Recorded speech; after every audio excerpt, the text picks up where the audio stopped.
Já que a língua, ela tem o poder de ser uma faísca numa floresta, incendiar ela e acabar com todas as árvores. Bom dia, tudo bem, gente? Hoje a gente vai continuar com a nossa série sobre o poder da língua. E a gente tá no penúltimo capítulo. É isso, gente, o negócio voa. Quando a gente tá falando da palavra de Deus, cada ensinamento é tão precioso que a gente não vê o tempo passar. Que a gente fala, já vai acabar essa série. Mas é isso mesmo, mas deixa pra amanhã. Amanhã a gente termina essa série. Hoje a gente vai falar de uma coisa linda. A gente falou de tantos perigos que a língua pode trazer. Mas hoje a gente vai falar sobre a vida que a língua traz.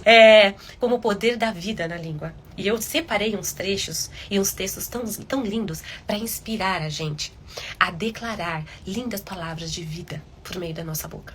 Olha o que fala no Salmos 34, versículo 12. Quem lá fora tem desejo pela vida? Quem é que mal pode esperar cada dia para encontrar a sua beleza?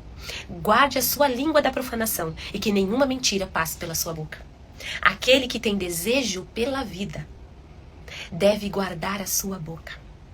Isso é muito importante. E a gente vê um exemplo muito grande nas escrituras em Jó. Eu separei aqui, ó. Em Jó 2, versículo 9. Olha aqui, ó.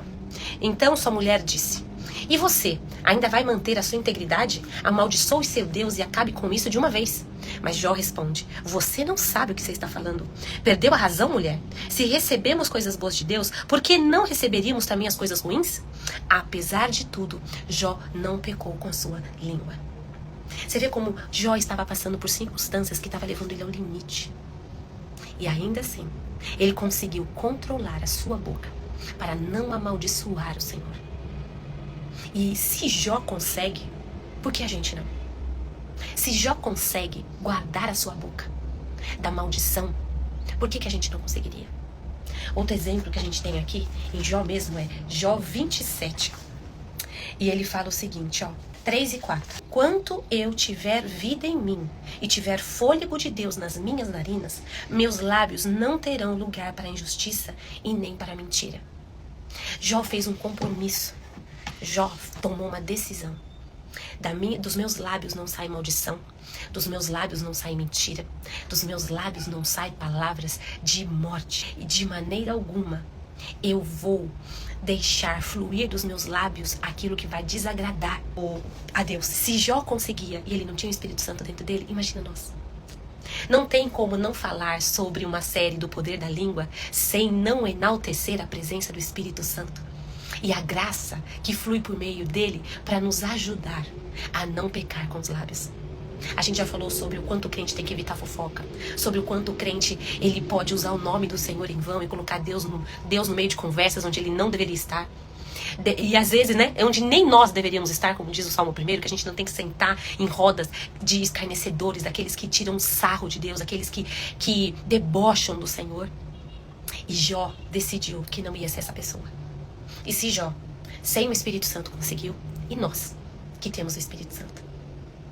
Ele que dá essa graça, que nos capacita a evitar o pecado, a fugir do pecado, a recusar-se a pecar. E a língua, mesmo Tiago falando, olha, quem domina a língua é um ser humano supra-sumo, né? Como está em Tiago 3, já que a língua, ela tem o poder de ser uma faísca numa floresta, incendiar ela e acabar com todas as árvores. Mas ao mesmo tempo, a língua dela pode brotar refrigério. Dela pode brotar águas vivas e puras que trazem consolo, que trazem alegria, que trazem gozo. E uma palavra do Senhor para quem está precisando quando a gente está do lado dessa pessoa. Vamos decidir como Jó a não pecar com os lábios. Vamos decidir com Jó que dos nossos lábios não sairão mentiras, que dos nossos lábios não sairá murmuração, que dos nossos lábios só sairão palavras vindas do Senhor. Como Jesus disse, né? Aquele que beber da água, fluirá da minha água, da água que eu der, dele fluirão rios de águas vivas. E é isso, que da nossa boca flua rios de águas vivas, que traga refrigério, gozo e alegria para quem está ao nosso lado. Essa é a chave de hoje, a busca do Espírito Santo. Evitar a mentira, evitar maldizer com os nossos lábios, porque assim a gente vai agradar a Deus. E nós vamos ser bênção e instrumento dele na vida de quem está ao nosso redor. Vamos orar? Senhor Deus, nosso Pai querido, eu quero te agradecer, Pai, pelo privilégio de podermos ver nas suas escrituras o exemplo que Jó nos deu. Exemplo em que ele fugiu da mentira, que ele não amaldiçoou com seus lábios, que ele não maldisse a ti, Pai, por toda a situação que ele estava passando. Mas que ele conseguiu controlar a sua língua. Isso porque ele não tinha o Espírito Santo. Mas nós temos esse privilégio de Deus em nós, nos selando, nos ajudando, nos conferindo graça e uma injeção de ânimo, de vigor, de força, para resistirmos ao pecado e conseguirmos, em vez de sermos instrumentos de maldição por meio da nossa boca, sermos instrumentos de fé, instrumentos de vida, instrumentos nas tuas mãos. Dá-nos, Pai, essa capacidade de fluir dos nossos lábios rios de água viva, que serão purificadores para nós, para aqueles que estão ao nosso lado. Esse é o nosso desejo, Pai. Em nome de Jesus. Amém. Tchau, tchau.